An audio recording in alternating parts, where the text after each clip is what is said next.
ধর্মতলা ধর্ণা মঞ্চে আজকে দ্বিতীয় দিন রয়েছেন মমতা বন্দ্যোপাধ্যায়। সকাল থেকে একাধিক প্রসঙ্গে কিন্তু মুখ খুলেছেন তিনি। অতি সম্প্রতি রাজ্যপাল সিভি আনন্দ বোস তিনি কিন্তু পদত্যাগ করেছেন, আপনারা জানেন। আর এই নিয়ে আজকে সরব হয়েছেন মমতা বন্দ্যোপাধ্যায়। প্রাক্তন রাজ্যপাল সিভি আনন্দ বোস তাকে ভয় দেখিয়ে সরানো হয়েছে।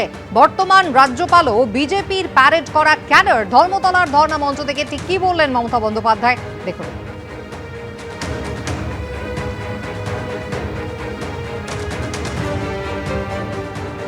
দেখলেন তো এখানকার মাননীয় রাজ্যপাল প্রাক্তন আনন্দ বোসকে কিভাবে সরানো হলো।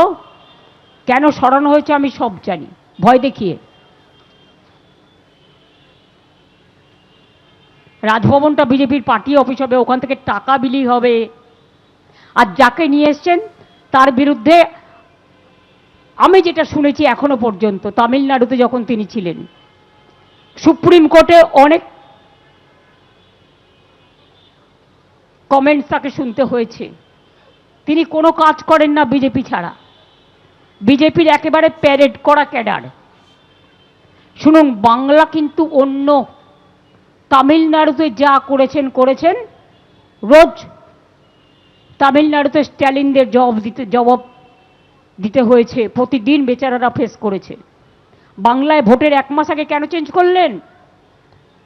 কাউকে টাইম কমপ্লিট করতে দিচ্ছেন না। যা করেছেন ধনকর তাই করেছিলেন। বিজেপির কি করেনি? তাকে এখান থেকে নিয়ে গেলেন ইলেকশন করার পরে উপরাষ্ট্রপতি, তারপরে নজরবন্দি, নোটবন্দির মতো ভোটবন্দি, নোটবন্দি, নজরবন্দি, গৃহবন্দি। অজিত পাওয়ার আমি যখন বললাম যে ভালো করে ইনভেস্টিগেশন করা উচিত, অনেকেই তখন বলেছিলেন কেন আমি এ কথা বলছি, যা বলেছি তা তো সত্য, প্রমাণিত হয়ে গেছে। আনন্দবাবুকেও এখানে নিয়ে এসেছিলেন, তাকেও সরিয়ে দেওয়া হলো। কারণটা যদিও আমি জানি, কিন্তু আমি বলবো না। কিন্তু তাকে থ্রেট করা হয়েছে, এটুকু আমি বলবো।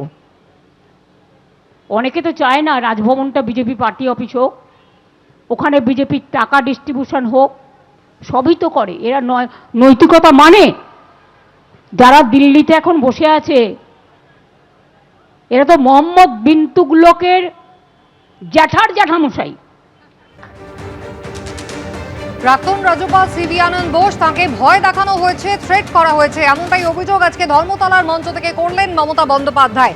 বর্তমান যিনি রাজ্যপাল তাকেও বিজেপির প্যারেড করানো, তিনি হচ্ছেন ক্যাডার, বিজেপির কথায় তিনি চলেন, এমনটাই মমতা বন্দ্যোপাধ্যায়ের অভিযোগ। সেই জগদীপ ধনকর থেকে শুরু করে সিভি আনন্দ বোস সকলকেই সময়ের আগে সরিয়ে নেওয়া হয়েছে মমতা বন্দ্যোপাধ্যায়, এমনটাই অভিযোগ আজকে করছেন। তিনি সবটাই জানেন কি কারণে সিভি আনন্দ বোসকে সরিয়ে দেওয়া হয়েছে। আজ মমতা বন্দ্যোপাধ্যায় ধর্ণা মঞ্চ থেকে সরব হয়েছেন। তিনি বলছেন বিজেপির পার্টি অফিস হচ্ছে এই রাজভবন এবং এখান থেকে টাকা বিলি হবে। বিধানসভা ভোটের আগে আচমকা পশ্চিমবঙ্গের রাজ্যপাল বদল নিয়ে তোলপাড় শুরু হয়েছে রাজ্য রাজনীতিতে। শুক্রবার অভিষেক বন্দ্যোপাধ্যায় এই নিয়ে আক্রমণ শানিয়ে বলেন, যেন তেন প্রকারে বাংলা দখলের জন্যই এই পদক্ষেপ। অন্যদিকে জল্পনা জিইয়ে রেখে বিজেপি বিধায়ক অগ্নিমিত্রা পাল বলেন, আগামী দিনে অনেক কিছুই হতে চলেছে। নির্বাচনের এক মাস আগে কি এমন করলো রাজ্যপালকে পদত্যাগ করাতে হলো? বিদায় নিলেন বোস, রাজভবনে এবার রবির উদয়। বিধানসভা ভোট যখন একেবারে দোড়গোড়ায়, তখন আচমকা বদলে গেল পশ্চিমবঙ্গের রাজ্যপাল। আর তাই নিয়েই পশ্চিমবঙ্গের রাজনীতি এখন উত্তাল। বিধানসভা ভোটের মুখে আচমকা রাজ্যপাল বদল কেন? প্রাক্তন গোয়েন্দা কর্তাকে রাজ্যপাল করে পাঠানোর নেপথ্যে কি বিশেষ কোনো উদ্দেশ্য রয়েছে? অনেকে মনে করিয়ে দিচ্ছেন 2010 সালে বিধানসভা ভোটের বছরখানেক আগে পশ্চিমবঙ্গে রাজ্যপাল করে পাঠানো হয়েছিল এম.কে. নারায়ণনকে, যিনি ছিলেন প্রাক্তন গোয়েন্দা প্রধান। 2011 সালে সিপিএমকে সরিয়ে ক্ষমতায় আসে তৃণমূল। 15 বছর পর আরেকটা বিধানসভা ভোটের ঠিক আগে পশ্চিমবঙ্গে রাজ্যপাল করে পাঠানো হলো আরেক প্রাক্তন গোয়েন্দা কর্তাকে। কিন্তু কেন? এর নেপথ্যে রাজনীতি দেখছে তৃণমূল। সরাসরি কেন্দ্রীয় স্বরাষ্ট্রমন্ত্রী অমিত শাহর বিরুদ্ধে আক্রমণ শানিয়ে মমতা বন্দ্যোপাধ্যায় সোশ্যাল মিডিয়ায় লেখেন, বর্তমান পরিস্থিতি বিবেচনা করে আসন্ন রাজ্য বিধানসভা নির্বাচনের প্রাক্কালে যদি কিছু রাজনৈতিক স্বার্থ রক্ষার জন্য রাজ্যপাল কেন্দ্রীয় স্বরাষ্ট্রমন্ত্রীর চাপের মুখে পড়েন, তবে আমি অবাক হব না। নির্বাচনের এক মাস আগে কি এমন করলো রাজ্যপালকে পদত্যাগ করাতে হলো? আর বাংলায় যে আসে তাকেই পদত্যাগ করাতে হচ্ছে। একবার জগদীপ ধনকর একবার সিবি আনন্দ বোস পরেরটাও করবে, সময়ের অপেক্ষা 26 মে মাসের পরে।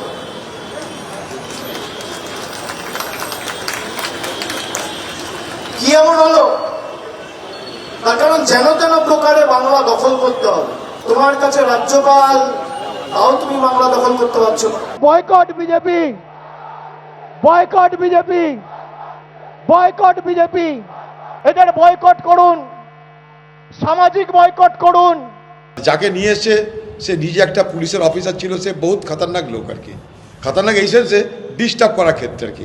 তামিলনাড়ুতে সরকারকে বহুত ডিস্টার্ব করে এসছে, তার জন্য সুপ্রিম কোর্ট পর্যন্ত হয়েছে। এটা অনভিপ্রেত এবং এটা অদ্ভুত লাগছে। বিজেপিও জল্পনা জিইয়ে রেখেছে। মমতা ব্যানার্জি হয়তো বুঝতে পারছেন, যে কারণে আমি শুনছি উনি অত্যন্ত চিন্তিত, এবং গতকালও মাননীয় গৃহমন্ত্রীর সাথে অনেক কথা কাটাকাটি হয়েছে। কিন্তু 15 বছর যদি বাংলার মানুষের কথা ভাবতেন, যদি অবাধে ভোট করতে দিতেন, যদি অনুপ্রবেশকারীকে ঢোকাতেন না, তাহলে আজকে এই দিনটা দেখতে হতো না। আগামী দিন অনেক কিছু হতে চলেছে। শেষ অবধি সিভি আনন্দ বোসের আচমকা পদত্যাগ এবং RN রবিকে নিয়োগের নেপথ্যে কি সমীকরণ সেটা বোঝা যাবে কয়েকদিনের মধ্যেই। এবিপি আনন্দ। প্রাক্তন গোয়েন্দা কর্তা, একদা অজিত ডোভালের ডেপুটি, সেই RN রবিকে বিধানসভা ভোটের আগে পশ্চিমবঙ্গের রাজ্যপাল করা নিয়ে নানান জল্পনা চলছে। এর আগে তামিলনাড়ুর রাজ্যপাল থাকাকালীন বারবার সে রাজ্যের ডিএমকে সরকারের সঙ্গে সংঘাতে জড়িয়েছিলেন RN রবি। সংঘাতের জল গড়িয়েছিল সুপ্রিম কোর্ট অবধি। এ রাজ্যের রাজ্যপাল হিসেবে তার নাম ঘোষণা হতেই শুরু হয়ে গিয়েছে চাপানুতর। পশ্চিমবঙ্গে এবার স্পেশাল 26, সামনেই বিধানসভা নির্বাচন। তার ঠিক আগে আচমকা বদলে গেল রাজ্যপাল। প্রাক্তন আইএএস অফিসার সিভি আনন্দ বোসকে সরিয়ে তার জায়গায় আনা হলো প্রাক্তন আইপিএস অফিসার রবীন্দ্র নারায়ণ রবিকে, যিনি শুধু প্রাক্তন গোয়েন্দা কর্তা নন, জাতীয় নিরাপত্তা উপদেষ্টা অজিত ডোভালের ডেপুটিও ছিলেন। বিধানসভা ভোটের ঠিক আগে তাকে রাজ্যপাল হিসেবে বেছে নেওয়ার কারণ নিয়ে শুরু হয়েছে নানা জল্পনা। এক্ষেত্রে চর্চায় উঠে আসছে রাজ্যপাল হিসেবে RN রবির কেরিয়ারও, যেখানে অবিজেপি রাজ্যের সরকারের সঙ্গে তার সংঘাত বারবার শিরোনামে এসেছে।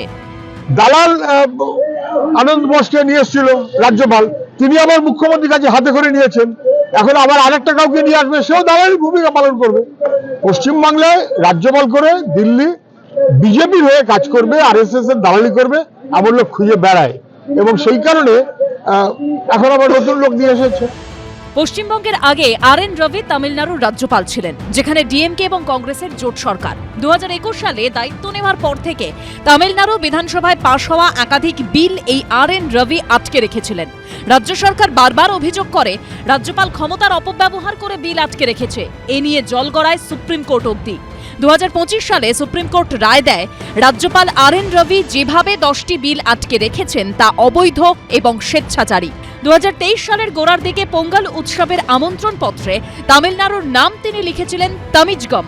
ডিএমকে সহ একাধিক দল এ নিয়ে তীব্র প্রতিবাদ জানায়। বিতর্কের মুখে সেই অবস্থান থেকে পিছু হটেন RN রবি।